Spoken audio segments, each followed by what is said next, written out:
Hey everyone, Wayne here, and I got Shiloh next to me. Normally she's coming on these live streams, and now she's on it. I got Paul in the back. He's prepping the ARC for the meetup today, which is going to be a debrief of the Animal Liberation Conference. But I thought I'd give all of you on Facebook Live a little bit of a preview, but also tell you just kind of what's happening from a breaking news perspective. Priya is, as far as I can tell, still in jail. I'm still furious about it. I can't believe for asking Jeff Bezos some questions, you can be charged with multiple felonies that could lead to 30 years in prison. No, is she going to get 30 years? No, she's not going to get anything. I can tell. She didn't commit any crimes. She asked a powerful person some questions. Asking powerful people questions in America, or in the United States of America, in theory, still does not lead you to be in prison. But, you know, that will be a test, or this will be a test of that today, or in the next couple days. I'm sorry, I'm a little delirious, so my words may be slurred and incoherent. But what I usually do on Saturday mornings, for those of you who don't know, is, you know, the reason I'm here doing a live stream with the ARC on a Saturday morning is every Saturday morning I have office hours at 10 a.m. I'm the lead organizer of the SFAR chapter, which means I'm also one of the members of the DXC steering committee. And what we do on Saturday mornings is we have office hours.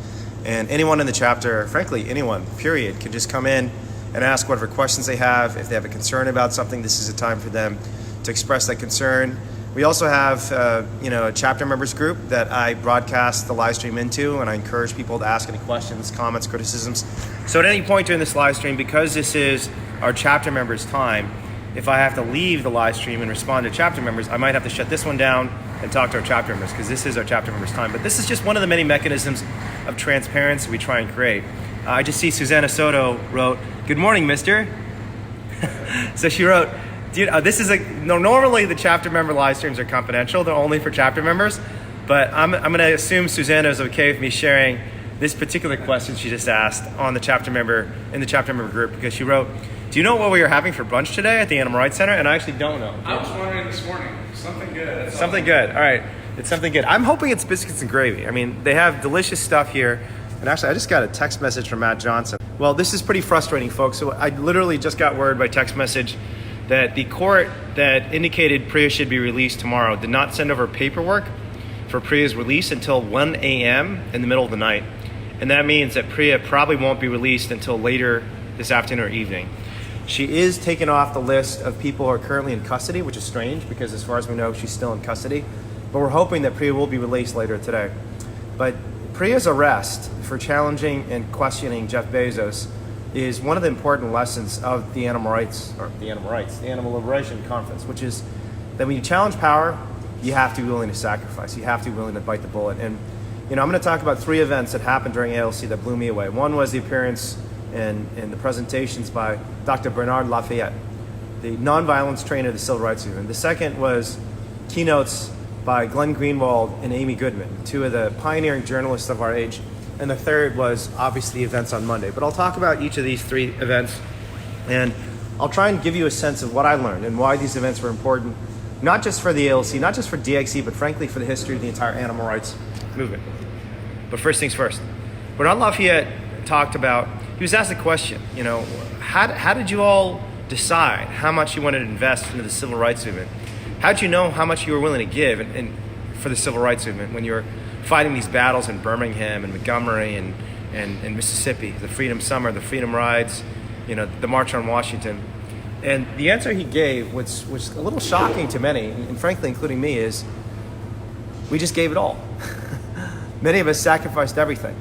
And frankly, I don't know if I agree with this, but what I do know, and I think that Bernard just hit the nail on the head on this one, is that those who want change, especially when they're asking for change from extraordinarily powerful people like Jeff Bezos, like President Donald Trump, like the authorities in Sonoma County, or the powerful industry figures that are making billions off of torturing animals, you've got to be willing to sacrifice, right? That's what Bernard said, that we were willingly subjecting ourselves to arrest, to harassment, to violence, because we knew that's what it was going to take to change the world. And obviously that's what Priya is going through now. That's what almost 80 people went through over the past couple of days, those who bravely risked arrest. I'm not even one of them. You know, I wasn't planning to get arrested. I was kind of a dope who got grabbed accidentally. But for the rest of the folks who said, I'm going to do whatever it takes to make sure the world doesn't forget about these innocent ducks whose necks are being snapped, whose heads are being electrocuted, whose bodies are being ripped to pieces. And for those of you who didn't see, you know, some of these animals literally had gaping holes in their side. You could see their internal organs in their rib cages. And folks really took that lesson to heart when they heard Bernard Lafayette say, you've got to be willing to sacrifice. And that's a lesson from the civil rights movement. I think people were changed. They were moved by that. So second, we moved on from the power of sacrifice to the power of exposure and right to know. And when Glenn Greenwald and Amy Goodman spoke, I mean, there are two things that I think both of them said that, I mean, honestly, I'm getting goosebumps just thinking about what Amy said about the Standing Rock Sioux and the anti-war movement and all these historic movements that have done so much good in the world. And, you know, the two things they said are, one, democracy is something you have to fight for. And democracy is something that only exists if people continue to have that conversation, expose the truth to the world. Because how are we as a society to make good decisions if things are being hidden from us? If the pollution to the air and the water and at the Dakota Access Pipeline is being disguised, if corporate corruption, if the bribes that are being paid to politicians by corporations are not being openly discussed and transparently addressed, if the abuse of animals in factory farms is not openly discussed. And she told a pretty incredible story about what she called murdering frogs. And that was the language she used. You know, I thought, even for me, I thought this is powerful, aggressive language. But she said, you know, back when I was a kid, we were told if we wanted to pass 7th grade science class, you just had to murder frogs. You stabbed them in the back and then you dissected them. And I think they actually had to kill them themselves, or at least watch them be killed. And she said, until people started asking questions about this and talking about this openly, nothing changed, right? No one thought of it as anything but a requirement for science class. It was seen as necessary to our system of education. But once people started asking questions, exposing the fact that, hey folks, we are murdering frogs, and second, we don't have to murder frogs, then suddenly the practice could change. And now we live in a state and a nation where in California, every student is given the option to not engage in dissection, and there was a bill just proposed, it didn't pass, but it was proposed, to ban the use of dissection in schoolrooms. So it's not just that you have to be given the choice not to dissect, but now there's legislation pending before the state legislature that would completely prohibit the use of dissection, saying, frankly, whether you want to murder frogs or not, you're not allowed to. We live in a state where murdering frogs is not okay. And that is a big shift that has been driven by dialogue and exposure. And I think this is the second lesson of DXE. First, the power of sacrifice. The second, the power of exposure. But third, and maybe most importantly, on Monday, you know, many of you heard about what happened. Shiloh was there, you know, Paul was there, I was there, and we saw, you know, hundreds and hundreds of people. Our minimum count is at least 600, because even the buses themselves are 600, but a lot of people came by car, by van, and other means of transit. But at least 600 people gathered at one of the largest duck meat farms in the nation, a place that had been investigated for animal cruelty in the past, where nothing had changed as a result of these investigations. In fact, when they did an investigation of animal cruelty at the governmental level, even the veterinarian who came along said, this is nonsense, they're not actually doing a real investigation. They just came here as a little party, as a public relations statement to whitewash the industry. This abusive, violent, deceptive place that for years had not been addressed by the government was finally addressed by the people. That we took direct action. And we talked about the power of sacrifice. We talked about the power of exposure. And Monday taught us the power of action. That if we are willing to take into our own hands sacrifice and exposure, if we're willing to show the truth about what happens behind those walls and those razor wire fences and those closed doors, and if we're willing to sacrifice and bear the brunt, as you know, dozens of people are willing to sacrifice on Monday, then we can create immense change. And even in the government's response to these prosecutions, you could tell that they realize there's something shifting in the currents, that the people are no longer going to stay silent and just watch as these atrocities are committed against animals, as these atrocities are committed against the people of this nation and of the state of California, who are unwittingly being deceived into abusing animals, who are becoming sick because of the pollution to the air and the water and their own food that comes from these violent, disgusting places, and whose consciences are being stained by the horrors of animal agriculture. We saw the power of action on Monday. You were there with us. The videos that have been posted now have cumulatively been viewed, I mean, well over 1 million times in just a few days. And we're going to follow from that and just continue ramping up our activism, ramping up our sacrifice, ramping up our exposure until the change the animals need and the change we want. You know, as we chanted all week, right? What do we want? Liberation. Say it with some heart, Shiloh. Come on. What do we want? Animal liberation. We want animal liberation, and we want it now, right? And we need it now. It's not that we want it, we need it. The world needs it, the animals need it, and it's coming. It's coming much sooner than most people think.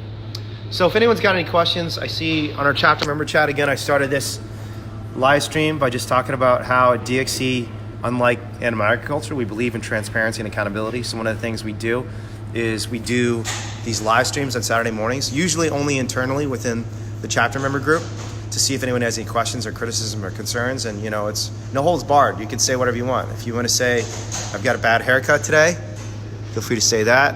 If you want to say that the Kamala Harris disruption was a huge mistake, which we'll be discussing tomorrow, you can say that.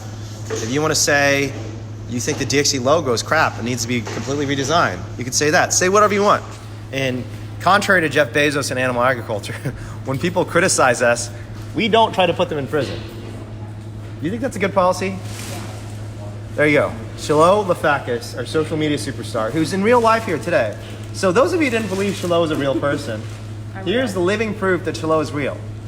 I always say hi to Pittsburgh. Do you want to swear under oath that you are actually a real person? That I did not create Shiloh here as a manifestation of CGI magic. She is actually a real person. And all those comments and all those shares you're seeing on Facebook and all that engagement, that's not coming from some robot. Although I guess technically you could be a robot. I swear I'm not a robot. in the same place though? Yeah, you never see them in the same place. That's true.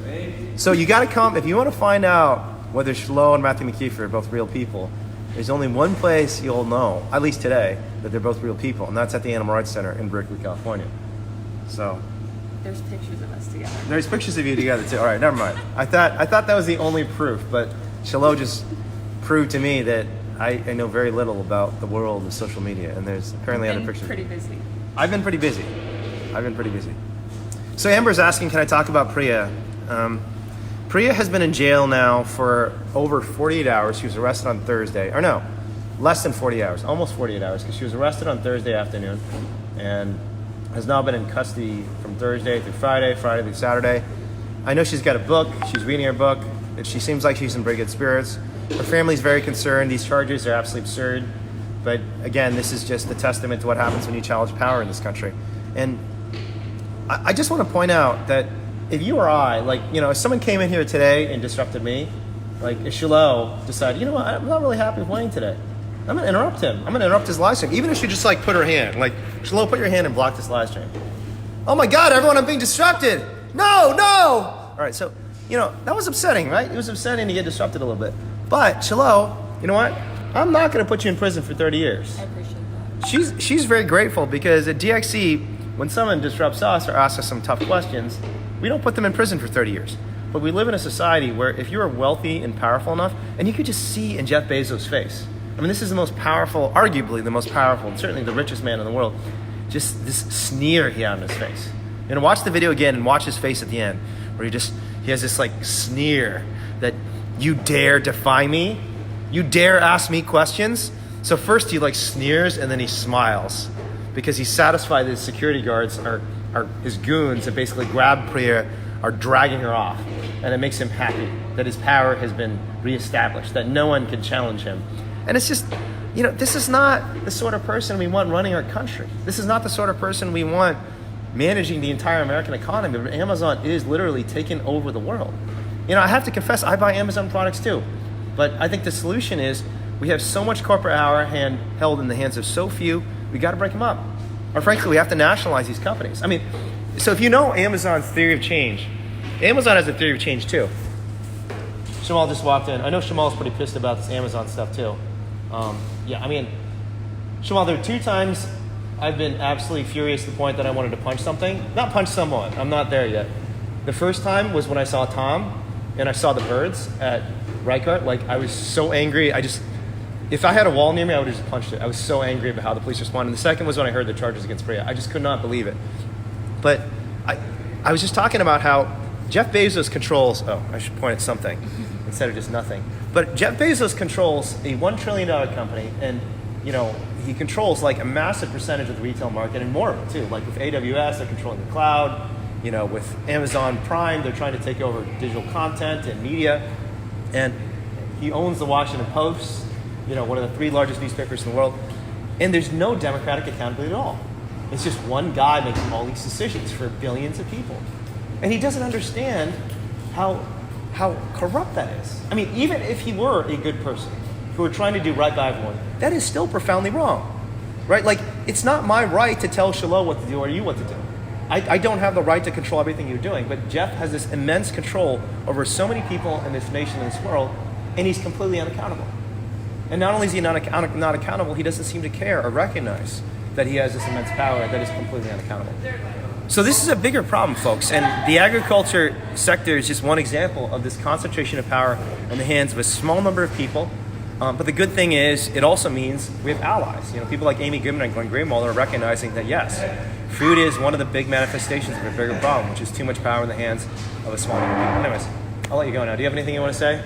I know you're pissed. Check on Priya status. Yeah. Like I looked up in the inmate search on Yeah. the Clark County's inmate search thing, and she's not wasn't there. listed anymore. So I thought she was out. No, I don't think she's out yet. So her update is, Shamal just asked, I looked up Priyan's inmate status. Yeah, it's really upsetting. But she's not out yet. But what happened was, despite the fact that the court said she needed to be released at 1 o'clock yesterday, around 1 o'clock, they did not actually send the paperwork over until 1 a.m. early this morning. So, Friday night, Saturday morning. And the jail system says they usually take 24 to 40 hours to book someone. So it could be as late as 1 a.m. Sunday morning before she gets back. She could be in jail and miss the chapter meeting tomorrow, which is ridiculous. But yeah, I don't know. This society, the fact that the government's wasting so much time and money to stop someone from asking a few questions, and she was really polite. She wasn't even that rude, and she did absolutely nothing wrong at all. But, that's kind of the way it is. So, anyways, any final comments? No? All right, well, again, just thank you all for being there, for Priya, for me, for all the other defendants. Thank you most of all for being there for the ducks and the other animals, because the world is changing. And I just to reiterate, the three things that I think, there are three highlights of the conference for me. One is seeing Bernard Lafayette talk about the power of sacrifice, that we as the Civil Rights Act, we're willing to risk everything. And that's how we created change. Second, Amy Goodman talking about the power of exposure, that when we show the world the truth, people are moved, they changed. We actually talk about what dissection is, that's murdering frogs, then suddenly people don't want to dissect. And third, we didn't just talk about, we showed you the power of action. That when you take the power of sacrifice and the power of exposure and you say, it's time for us to sacrifice and expose, and we take action in our own hands, the world changes and lives are saved. And that's what happened on Monday. So thank you all for being a part of that. And I just want to say, while we do believe in the power of sacrifice and exposure and action, let me just say again, we also believe that this is a marathon and not a sprint, and that whatever level of commitment you have and are able to contribute right now, whether it's being a donor, whether it's being a frontlines activist, whether it's being a social media superstar like Shiloh, who again is a real person. Share this live stream. Share this live stream. There you go. You heard it from the social media superstar herself. Comment and share. Comment and share. Why do people need to share it? So that we get the word out, so that everybody can be aware of what's going on. Thank you, Kitty. And so everyone can see the beautiful bubbles. Look at these bubbles, everyone. Let's blow some more bubbles. I was trying to be in the Let's get some bubbles. I know it's on this last bubble. All right, Kitty's going to show you what happens. There we go, everyone. Look at all these bubbles. So I many interrupted beautiful your bubbles. moment. No, it's okay. I was hoping to compliment it. No, it adds some artistic decor. So everyone in the world deserves to see these bubbles. Everyone in the world deserves to know what's happening in the food system, and everyone in the world, including the animals. Everyone in the world, especially the animals, deserves to be sapey. I'm too tired. Safe, happy, and free. I actually got 7 hours last night, so yeah, I got 7 hours last night. So everyone in the world deserves to be safe, happy, and free. All right, thank you, everyone, and I will see you all next time. Goodbye.